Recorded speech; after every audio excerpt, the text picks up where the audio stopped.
നമസ്തേ പ്രിയമുള്ള പ്രേക്ഷകരെ, നമ്മുടെ ചർച്ച ചെയ്യുന്നു ശ്രീ മേൽപ്പത്തൂർ നാരായണ ഭട്ടതിരിവാദനാൽ വിരചിതമായ ശ്രീമൻ നാരായണത്തിലെ അജാമേളോപാഖ്യാനമെന്ന 22ാമത്തെ ദശകത്തിലെ 9ാമത്തെ ശ്ലോകം.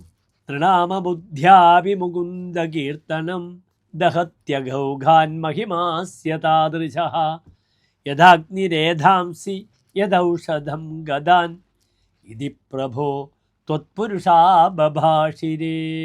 ഇനി പദച്ഛേദം ശ്രദ്ധിക്കുക. നൃണാം അബുദ്ധ്യ അഭിമുകുന്ദ കീർത്തനം ദഹതി അഘൗഘാൻ മഹിമ അസ്യ താദൃശഃ യഥാ അഗ്നി ഏധാംസി യഥാ ഔഷധം ഗദാൻ ഇതി പ്രഭോ ത്വത്പുരുഷാः ബഭാഷിരേ. അബുദ്ധ്യ അഭിമുകുന്ദ കീർത്തനം നൃണാം അഘൗഘാൻ അഗ്നി യഥാ ഏധാംസി ഔഷധം യഥാ ഗദാൻ തഥാ ദഹതി അസ്യ മഹിമ താദൃശഃ ഇതി പ്രഭോ ത്വത്പുരുഷാः ബഭാഷിരേ.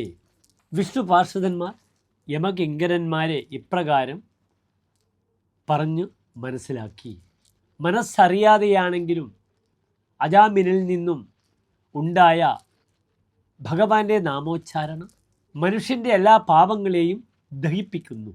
എപ്രകാരമാണോ അഗ്നി വിറകിനെ, ഔഷധം രോഗത്തെയും ശമിപ്പിക്കുന്നത്, അപ്രകാരം വിഷ്ണുവിൻ്റെ നാമോച്ചാരണം, വിഷ്ണുവിൻ്റെ ഭഗവാന്റെ പേര് ഉച്ചരിക്കുന്നത് സമസ്ത പാപങ്ങളെയും നശിപ്പിക്കുന്നു.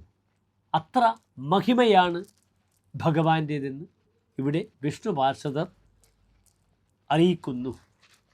നമസ്തേ.